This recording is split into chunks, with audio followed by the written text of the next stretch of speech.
ये क्लास होने वाली है बेहद ही खास, क्योंकि आज मैं आपको एक बहुत ही बेहतरीन और शानदार तरीका बताऊंगी जिसके ज़रिए आप अंग्रेज़ी में जो भी वाक्य बनाते हैं, चाहे वो रोज़मर्रा के इस्तेमाल वाले हो, चाहे वो नॉर्मल कॉन्वर्सेशन वाले हो, घर पे बोल रहे हो, बाहर बोल रहे हो, कहीं पर भी बोल रहे हो, अगर अंग्रेज़ी बोलना चाहते हैं तो वाक्य बनाने के लिए इन सारी चीज़ों का आपको ज़रूरत होने वाली है। आज की क्लास में सबसे ज़्यादा बोले जाने वाले अंग्रेज़ी शब्द जो कि वाक्य बनाने में बहुत इंपॉर्टेंट होते हैं, ये नॉर्मल आम से शब्द या आम से वाक्य नहीं होने वाले हैं। काफ़ी ज़्यादा इंपॉर्टेंट है, इनके बिना जो है वाक्य जो है नहीं बनता है नॉर्मली।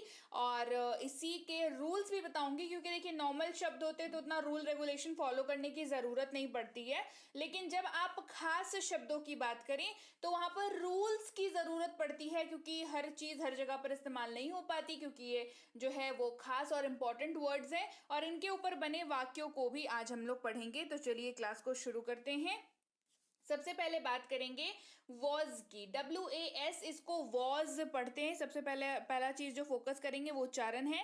वॉज इसको पढ़ते हैं, हल्का सा ज का साउंड आता है इसमें, तो वॉज इसको पढ़ते हैं। और ये जो है इस्तेमाल होता है आप जब भी ऐसे वाक्य बोलते हैं ना जिसमें आप था या थी का यूज करते हैं। मतलब मैं जा रहा था, मैं खा रही थी, है ना, वो हंस रहा था, इस तरीके के जो आप था लगे वाले वाक्य जो भी इस्तेमाल करते हैं, उसको जब अंग्रेजी में कन्वर्ट करते हैं तो आपको जरूरत पड़ती है वॉज शब्द की। WAS was. लेकिन सवाल यहाँ पर ये उठता है कि क्या ये शब्द जो है हर उस वाक्य में लग जाएगा जिसके अंत में था का इस्तेमाल या थी का इस्तेमाल होगा?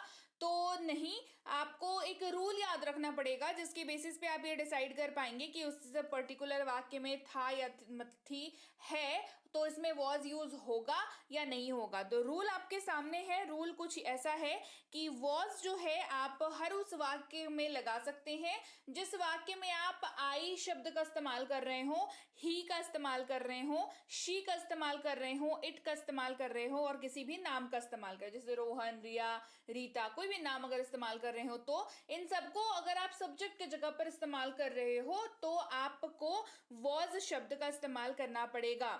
अगर अभी तक के एक्सप्लेनेशन में कहीं पर भी आपको लग रहा है कि मुझे जो है वो हल्का फुल्का शायद लिंक टूटा या मैं समझ नहीं पाया या समझ नहीं पाई, तो घबराइए नहीं, आगे एग्जाम्पल से एक्सप्लेन करूंगी ये सारी चीजों को फिर से, तो आप आराम से समझ जाएंगे। जैसे सबसे पहले एग्जाम्पल हमने जो लिया है वो वाक्य कुछ इस तरीके का है कि मैं एक व्यापारी था, है ना, मैं एक व्यापारी था। तो यहाँ पर देखिए इस पर्टिकुलर वाक्य में क्या हो रहा है, वाक्य के अंत में था दिख रहा है आपको, एकदम साफ है। तो आपको ये पता, आपके दिमाग में सडन मतलब तुरंत ये क्लिक हो गया कि अच्छा इसके अंग्रेजी में मुझे वॉज का इस्तेमाल करना है। पहला तो आपको दिमाग में ये आ जाना चाहिए, आ गया दिमाग में, फिर उसका रूल आना चाहिए साथ में, है ना। क्या रूल है भाई कि वॉज का इस्तेमाल आई, ही, शी, इट और किसी भी नाम के साथ करते हैं। तो यहाँ पर किसकी बात हो रही है, मैं एक व्यापारी था, तो मैं की अंग्रेजी क्या होती है, मैं की अंग्रेजी होती है आई, तो ये यहाँ पर आई लगेगा, तो आई के साथ तो वॉज यूज कर सकते हैं। आपका दिमाग आपसे पूछेगा तो आप खुद ही जवाब दोगे कि हाँ आई के साथ वॉज का यूज तो कर सकते हैं। तो ये बन जाएगा आई वॉज अ बिजनेसमैन। क्या बन जाएगा, मैं एक व्यापारी था, आई वॉज अ बिजनेसमैन। वह एक अभिनेता था, अगला वाक्य है वह एक अभिनेता था। तो पहला क्राइटेरिया हमारा क्या था कि वाक्य के अंत में था होना चाहिए या थी होना चाहिए, तो यहाँ पर इस केस में था है, दिख गया सामने। अब दूसरा क्राइटेरिया क्या था कि ही, शी, इट नेम होना चाहिए, तो वह जिसकी अंग्रेजी होती है ही, अगर पुरुष के लिए इस्तेमाल हो रहा है तो जैसे इस वाक्य में हो रहा है मैं एक व्यापारी था, तो ये किसी लड़की की बात नहीं हो रही है, किसी लड़के की बात हो रही है कि वह एक व्यापारी था, करेक्ट। तो लड़के की बात हो रही है तो ही शब्द का इस्तेमाल होगा। और ही के साथ वॉज का यूज होता है, जी बेशक होता है। ही वॉज एन एक्टर, वह एक एक्टर था, वह एक अभिनेता था, ही वॉज एन एक्टर। मैं दौड़ रहा था, यहां पर हो जाएगा मैं है तो समझ में आ गया, वॉज यूज हो जाएगा। आई वॉज रनिंग, मैं दौड़ रहा था, आई वॉज रनिंग। वह रो रही थी, वह रो रही थी, वाक्य के अंत में थी है मतलब वॉज लगेगा, और वह रो रही थी मतलब लड़की की बात हो रही है और वह लगा हुआ है मतलब शी होगा, तो शी वॉज क्राइंग। वह रो रही थी, शी वॉज क्राइंग। is। अब इस शब्द का क्या ही परिचय दूं, ये तो बहुत ही ज्यादा आम वर्ड है, लेकिन at the same time it's very very very important. तो ये इसका मतलब जो है वो होता है, और ये किसी भी वाक्य में आराम से आप इस्तेमाल करते हैं। जैसे हिंदी वाक्य में होता है ना, है छोड़ दीजिएगा तो वाक्य कंप्लीट थोड़ी ना होगा, अंग्रेजी में भी सेम है ना। तो इसका मतलब होता है, और इसका रूल जो होता है, बताइए, इसके पहले पता था कि इसका रूल भी होता है। तो रूल जो है वो ये है कि इस का इस्तेमाल आप ही, शी, इट और किसी भी नाम के साथ कर सकते हैं, ठीक है। जैसे वह एक व्यापारी है, ये हमारा क्या वाक्य है कि वह एक व्यापारी है। तो इस वाक्य के अंत में आपको क्या दिखा, है दिख गया, और यहाँ पर वह की बात हो रही है, मतलब किसी मेल मेंबर की बात हो रही है, जिसकी अंग्रेजी हो जाएगी ही।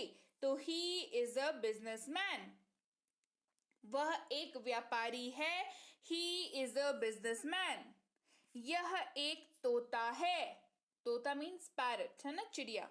यह एक तोता है, it is a parrot, it is a parrot.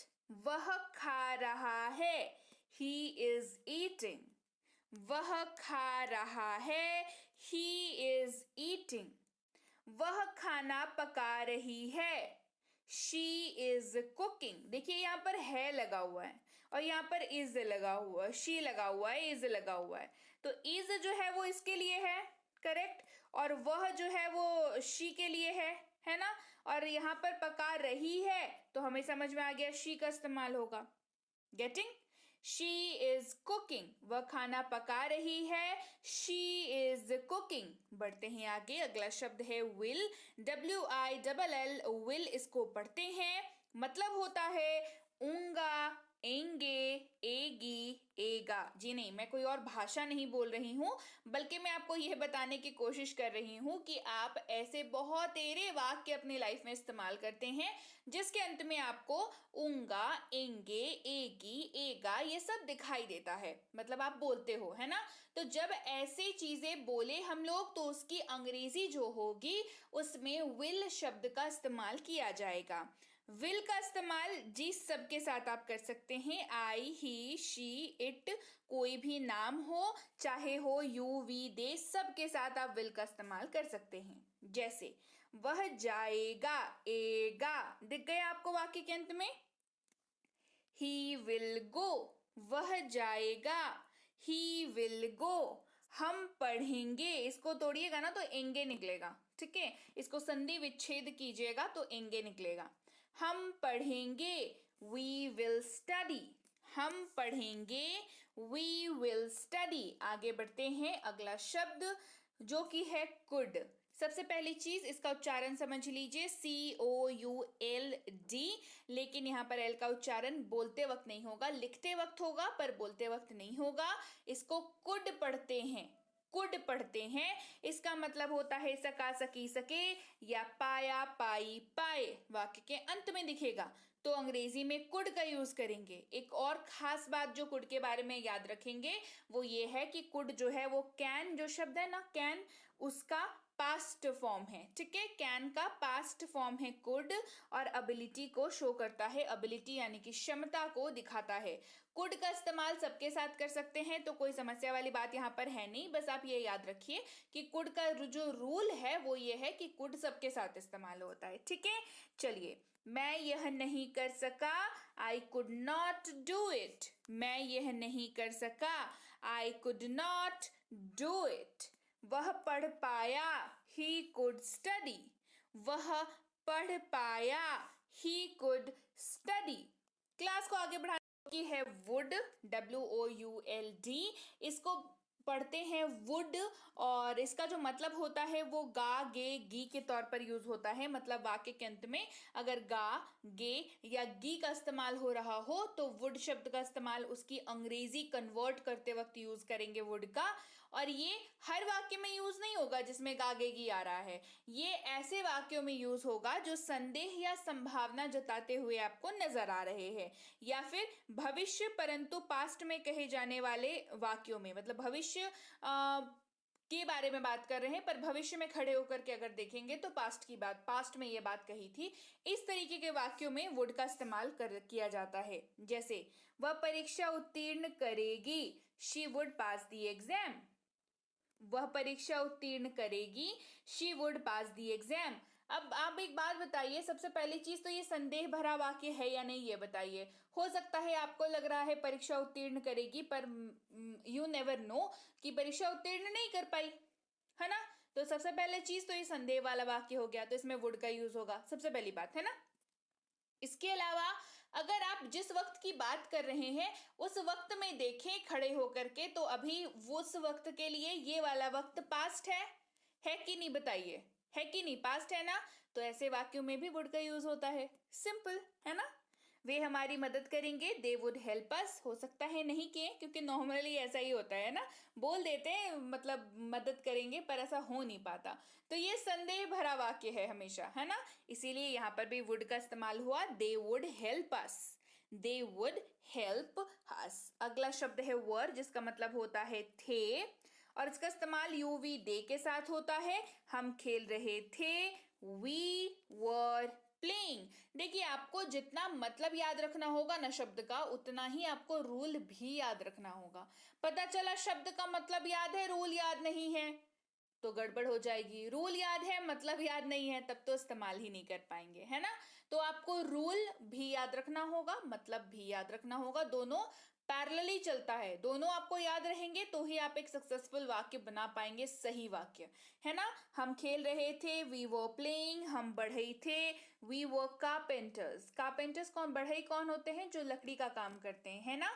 Carpenters बोलते हैं बढ़ई को अंग्रेजी में। ओके, बढ़ते हैं आगे।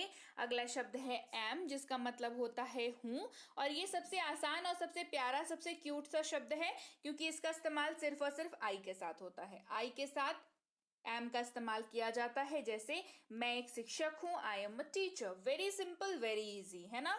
आई एम अ टीचर, मैं एक शिक्षक हूं। मैं नहीं जा रहा हूं, आई एम नॉट गोइंग। मैं नहीं जा रहा हूं, आई एम नॉट गोइंग। अगला शब्द है आर, जिसका मतलब होता है हैं। क्या मतलब होता है, हैं। ध्यान दीजिएगा, उच्चारण जो है वो है के ऊपर बिंदु लगा हुआ है, जिसके वजह से इसका उच्चारण होता है हैं। क्या उच्चारण होता है, न का हल्का सा साउंड आता है। ओके, और इसका मतलब होता है आर। रूल है कि ये यू वी और दे के साथ इस्तेमाल होता है, तो इट्स वेरी इंपॉर्टेंट, रूल को याद रखेंगे, हमेशा बताती हूँ।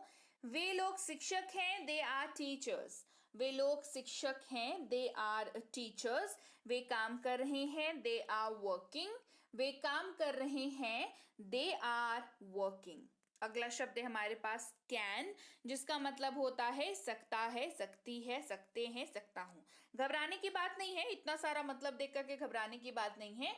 ये वाक्य के ऊपर डिपेंड करेगा। अगर आप बोल रहे हैं कि मैं ये कर सकता हूं, तो यहाँ पर सकता हूं लग जाएगा। वह ये कर सकता है, तो यहाँ पर सकता है लग गया। वे ये कर सकते हैं, तो यहाँ पर सकते हैं लग गया। वह ये कर सकती है, तो यहाँ पर सकती है लग गया। समझ रहे हैं बात को। वाक्य के हिसाब से ये सकता हूं, सकता है, सकती है, ये चेंज होता है ना। तो आपको याद रखना है, कैन का मतलब होता है सकना, कोई भी चीज, एबिलिटी, योग्यता को शो करने वाले वाक्यों में कैन का इस्तेमाल किया जाता है। जैसे वे अंग्रेजी बोल सकते हैं, दे कैन स्पीक इंग्लिश। यहाँ पर कैन का मतलब हो गया है सकते हैं, क्योंकि ये वाक्य से इंस्पायर्ड है ना। आप ये नहीं बोलेंगे कि वे अंग्रेजी बोल सकता हूं, आप ये बोलेंगे क्या, हिंदी गलत बोल लेंगे फिर तो, है ना। अंग्रेजी क्या ही सही बोलेंगे, हिंदी गलत बोल रहे हैं यहाँ पे, है ना। ऐसा नहीं होता है। वे अंग्रेजी बोल सकते हैं, यही ग्रामेटिकली और सुनने के लिए भी यही सही है ना। आप इसको ऐसे नहीं बोलेंगे वे अंग्रेजी बोल सकता है ना, तो फिर लगेगा कि आपको भाषा नहीं आती है।